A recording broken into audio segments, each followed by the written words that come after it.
நம்முடைய ஆண்டவரும் இரட்சகரும் கர்த்தருமாகிய இயேசு கிறிஸ்துவின் நாமத்தினாலே இந்த கால வேளையில உங்களுக்கு வாழ்த்துதலையும் வணக்கத்தையும் ஸ்தோத்திரங்களையும் கூறிக்கொள்கின்றேன். உன் கண்களை ஏறெடுத்துப் பார். பரலோகத்தில் வாசமாயிருக்கிற தேவனை நோக்கி நம்முடைய கண்களை ஏறெடுத்து பார்த்து இந்த பூமியிலே நல்ல தேவ பிள்ளைகளாய் வாழ தேவன் நமக்கு போதிக்கின்றார். இந்த நாளில் எபேசு சபையாருக்கு பவுல் கற்பித்த சில ஆவிக்குரிய விஷயங்களை நம்முடைய வாழ்க்கையில இருக்கிறதா என்பதை ஆராய்ந்து பார்க்க நாம் ஆண்டவருடைய சமூகத்தில் கடந்து வருவோம். எபேசு சபையாருக்கு பவுல் கற்பித்த ஆவிக்குரிய விஷயங்களும் தேவனிடமிருந்து அவர்களுக்காக கொடுக்க ஆயத்தமாக்கப்பட்டுள்ள நன்மைகளை குறித்து பவுல் கூறுகின்றார். அப்போஸ்தலர் 19ஆம் அதிகாரத்தின்படி பவுல் 3 வருஷம் எபேசுவில் தங்கி கர்த்தருடைய ஊழியத்தை செய்து வந்தார் என்று சொல்லப்பட்டிருக்கிறது. அப்போஸ்தலர் யோவானும் இந்த சபை குறித்து வெளிப்படுத்தல் 2ஆம் அதிகாரம் 1 முதல் 7 சில தீர்க்க தரிசன செய்தியாக அவர் குறிப்பிட்டிருக்கின்றார். தீமோத்தேயு இந்த சபையின் ஊழியராக இருந்துள்ளார் என்று வரலாறு குறிக்கின்றது. இச்சபையார் குறித்து பவுல் சொல்லும் ஆவிக்குரிய காரியங்கள் என்ன? பவுல் சொல்லுகிறார், 1ஆம் அதிகாரம் 4ஆம் வசனத்திலே சொல்லுகிறார், தமக்கு முன்பாக நாம் அன்பில் பரிசுத்தமுள்ளவர்களும் குற்றமில்லாதவர்களுமாயிருப்பதற்கு அவர் உலக தோற்றத்திற்கு முன்னே கிறிஸ்துவுக்குள் உங்களை ஆண்டவர் தெரிந்து கொண்டார் என்று சொல்லுகிறார். அப்போ தேவன் எபேசு சபையாரை தமக்கு முன்பாக நிறுத்துவதற்காகத்தான் அவர்களை குற்றமற்றவர்களாகவும் நல்ல மனிதர்களாகவும் தேவனுடைய பிள்ளைகளாகவும் இருக்க தேவன் விரும்புகிறார் என்று எபேசு சபையாருக்கு பவுல் சொல்லுகிறார். தேவன் சபையாரை தமக்கு முன்பாக நல்ல மனிதர்களாக நிறுத்தி பார்க்க விரும்புகிறார். ஆகையினால்தான் 2ஆம் அதிகாரம் 7ஆம் வசனத்துல கூட சொல்லி இருக்கிறது, கிறிஸ்து இயேசுவுக்குள் நம்மை அவரோட கூட எழுப்பி உன்னதங்களிலே அவரோட கூட உட்காரவும் செய்தார். இது பவுல் எபேசு சபையாருக்கு கற்பித்தது. நீங்க வீணான தெய்வங்களை விட்டு விபச்சாரத்தின் பாதைகளை விட்டு மனம் திரும்பி கர்த்தராகிய இயேசு கிறிஸ்துவுக்குள் வந்திருக்கிற உங்களை அந்நிய தெய்வங்களுக்கு முன்னாடி கொண்டு நிறுத்துவதற்கல்ல, மனுஷர்கள் முன்னாடி உங்களை நிறுத்துவதற்கல்ல, வானத்தையும் பூமியையும் உண்டாக்குன எல்லாருடைய இருதயங்களையும் ஆராய்ந்து அறிந்து கொண்டிருக்கிற பரலோகத்தில் இருக்கிற தேவனுக்கு முன்னாடி குற்றமற்றவர்களாய் நிறுத்துவதற்காகவே தேவன் உங்களை தெரிந்தெடுத்திருக்கிறார் என்று சொல்லுகிறார். அன்பான தேவனுடைய பிள்ளைகளை, நம்மையும் அப்படிதான். நாம் எப்படி ஓடினாலும் ஆடினாலும் செய்தாலும் ஒரு நாள் தேவன் முன்னாடி நாம் நிற்க தகுதியுள்ளவர்களாய் இருக்கிறோமா என்று நாம் இப்பொழுதே ஆராய்ந்து பார்க்க கடனாளிகளாய் இருக்கிறோம். 2வது பவுல் இந்த எபேசு சபையாருக்கு 1ஆம் அதிகாரம் 19ஆம் வசனத்துல அவர் சொல்லுகிறார், அவர் உங்களுக்கு பிரகாசமுள்ள மனக்கண்களை கொடுக்க வேண்டும் என்று நான் வேண்டிக் கொள்ளுகிறேன்.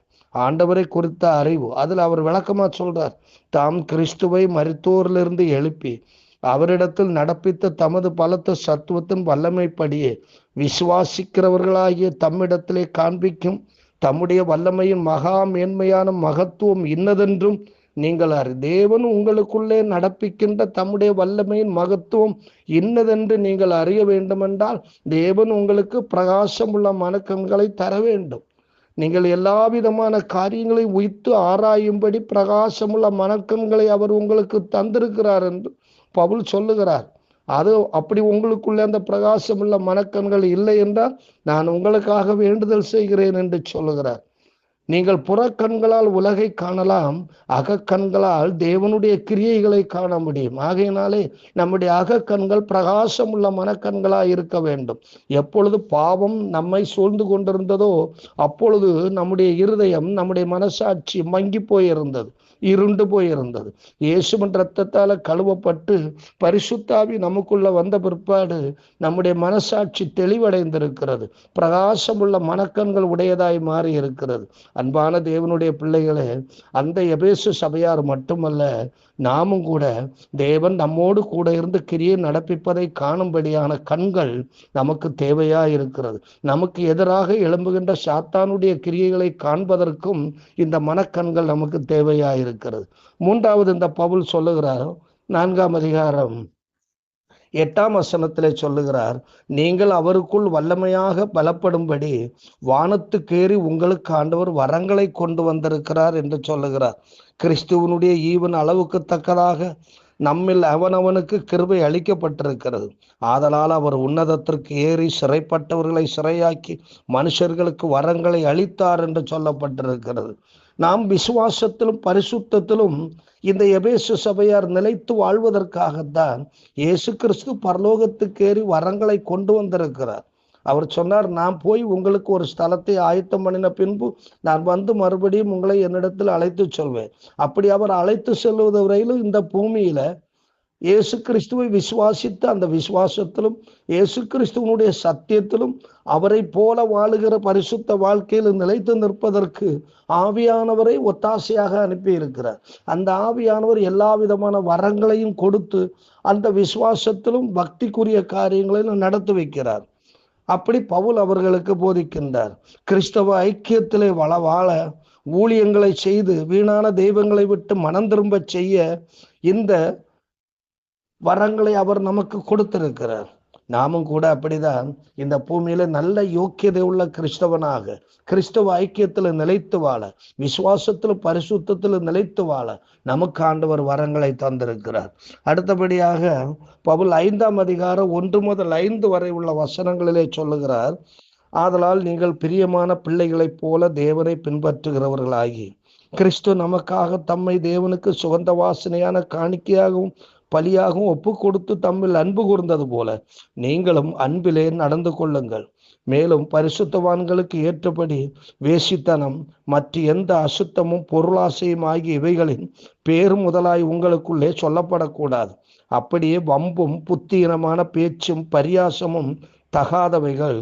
ஸ்தோத்திரம் செய்தலே தகும். விபச்சாரக்காரனாவது அசுத்தனாவது விக்கிரகாராதனைக்காரனாகிய பொருளாசைக்காரனாவது தேவனுடைய ராஜ்யமாகிய கிறிஸ்துவ ராஜ்யத்திலே சுதந்திரம் அடைவதில்லை என்று அறிந்திருக்கிறீர்களே என்று பவுல் அவர்களுக்கு சொல்லுகிறார். இவ்விதம் தேவனுக்கு பிரியமான ஜனமாக இருக்கிற நீங்கள் மிகவும் கவனமாக வாழ வேண்டும் என்று பவுல் கூறுகின்றார். இது எபேசு சபையாருக்கு மட்டுமல்ல, நமக்கும் இது பொருந்துகிறது. அடுத்தபடியாக உங்களுக்கு இடரல் உண்டாக்குகிறவைகளை எதிர்த்து போராடி ஜெயிப்பதற்கு தேவன் உங்களுக்கு சர்வாயுத வர்க்கங்களை தந்திருக்கிறார் என்று எபேசியர் 6ஆம் அதிகாரம் 10-18 வரை உள்ள வசனங்களிலே சொல்லி இருக்கிறார். கடைசியாக சகோதரரே, கர்த்தரிலும் அவருடைய சத்துவத்தின் வல்லமையிலும் பலப்படுங்கள். நீங்கள் பிசாசும் தந்திரங்களோடு எதிர்த்து நிற்க திராணி உள்ளவர்களாகும்படி தேவனுடைய சர்வாயுத வர்க்கத்தை தரித்து கொள்ளுங்கள். மாம்சத்தோடு இரத்தத்தோடும் அல்ல, துரைத்தனங்களோடும் அதிகாரங்களோடும் இப்பிரபஞ்சத்தின் அந்தகார லோகாதிபதிகளோடும் வானமண்டலங்களுள்ள பொல்லாத ஆவிகளின் சேனைகளோடும் உங்களுக்கு போராட்டம் உண்டு. ஆகையால் தீங்கு நாளிலே அவைகளை நீங்கள் எதிர்த்து நிற்கவும் சகலத்தை செய்து முடித்தவர்களாய் நிற்கவும் திராணி உள்ளவர்களாகும்படிக்கு தேவனுடைய சர்வாயுத வர்க்கத்தை எடுத்துக்கொள்ளுங்கள். சத்தியத்தை எடுத்துக்கொள்ளுங்கள், நீதியை எடுத்துக்கொள்ளுங்கள், சமாதானத்தின் சுவிசேஷத்திற்கு ஆயத்தம் என்னும் பாதரட்சியை தொடுத்து கொள்ளுங்கள், விசுவாசம் என்னும் கேடகத்தை பிடித்துக் கொள்ளுங்கள், இரட்சண்யம் என்னும் தலைச்சீராவை எடுத்துக்கொள்ளுங்கள், தேவ வசனமாகிய ஆவியின் பட்டயத்தை எடுத்துக்கொள்ளுங்கள். எந்த சமயத்திலும் சகல விதமான வேண்டுதலோடும் விழித்து கொண்டீர்கள் என்று பவுல் சொல்லுகிறார். இவ்விதம் ஆவிக்குரிய வாழ்வில் வளர்ச்சி அடைந்து காணப்படுவீர்களானால் தேவன் உங்களுக்கு சில நன்மைகளை வாக்குறுதிகளாக வைத்திருக்கிறார். 1ஆம் அதிகாரம் எபேசியர் 1ஆம் அதிகாரம் 3ஆம் வசனத்திலே சொல்லும் பொழுது பவுல் சொல்லுகிறார், நீங்கள் உன்னதங்களிலே ஆவிக்குரிய ஆசீர்வாதங்களை தேவன் உங்களுக்கு வைத்திருக்கிறார். கிறிஸ்துவுக்குள் உன்னதங்களிலே ஆவிக்குரிய சகல ஆசீர்வாதத்தினாலும் நம்மை ஆசீர்வதித்திருக்கிறார். என்னைக்கு நாம் ரட்சிக்கப்பட்டோமோ, ஆண்டவரோடு கூட அந்த ஐக்கியத்தில் நிலைத்திருக்கிறோமோ, அப்பொழுதே தேவன் நமக்கு உன்னதங்களிலே மிகப்பெரிய ஆசீர்வாதங்களை நமக்காக வைத்திருக்கிறார். சந்தோஷம், சமாதானம், நிம்மதி, நீண்ட வாழ்வு, ஆரோக்கியம், பரலோக பாக்கியம் போன்ற இந்த நன்மைகளை நமக்காக வைத்திருக்கிறார். அது மட்டுமல்ல, 3ஆம் அதிகாரம் 20ஆம் வசனத்தை வாசிக்கும் பொழுது, நீங்கள் நினைப்பதற்கும் வேண்டுவதற்கும் அதிகமாக உங்கள் வாழ்விலே ஆண்டவர் கிரியை செய்கிறவராய் இருக்கிறார். நீங்கள் எதிர்பார்க்கிறதை விடவும் கர்த்தர் உங்கள் மேல் கிருபையாயிருந்து இரக்கமாயிருந்து மிகப்பெரிய வல்லமையான மகத்துவமான காரியங்களை நடப்பிப்பதற்கு எப்பொழுதும் ஆயத்தமாயிருக்கிறார். நீங்கள் ஆகையினால் அதற்கேற்றபடியாய் நடந்து கொள்ளுங்கள். 2ஆம் அதிகாரம் 17ஆம் வசனத்தை வாசிக்கும் பொழுது உங்களுக்கு சமாதானத்தை சுவிசேஷமாக தந்திருக்கிறார். இந்த சமாதானத்தை கொண்டு நீங்கள் சமாதானமாக வாழ முடியும். சமாதானம் இல்லாத குடும்பத்திலே நீங்கள் சமாதானத்தின் சுவிசேஷத்தை அறிவித்து அந்த குடும்பத்தில் சமாதானத்தை நீங்கள் விளங்க செய்ய முடியும். இந்த எபேசு சபையாரை போல நாமும் நம்முடைய சபைகளிலே, நம்முடைய குடும்பங்களிலே தேவனுக்கேற்ற பிள்ளைகளாய் வாழ்ந்து ஒரு நாள் தேவன் முன்னாடி நாம் நிற்க வேண்டியவர்களாய் இருக்கிறோம் என்பதை உணர்ந்து வாழவும் என்றால் பெரிய நன்மைகளை இந்த பூமியிலே நாம் அடைந்து கொள்ள முடியும். அன்பதரை இந்த ஆண்டவரே, இந்த காலை வேளையில் உம்மை நன்றியோடு ஸ்தோத்தரிக்கின்றோம். எங்களுக்கு சொல்லப்பட்ட இந்த வார்த்தைகள் எல்லாம் நினைவு கூறுகிறோம். எபேசு சபையாரை போல நாங்களும் உணர்த்துவிக்கப்பட்டு நல்ல சபையாக, நல்ல குடும்பமாக எழும்ப கர்த்தர் உதவி செய்யும். இயேசு கிறிஸ்துவின் மூலம் கேட்கிறோம். இரக்கம் நிறைந்த பரமபிதாவே, ஆமேன். God bless you.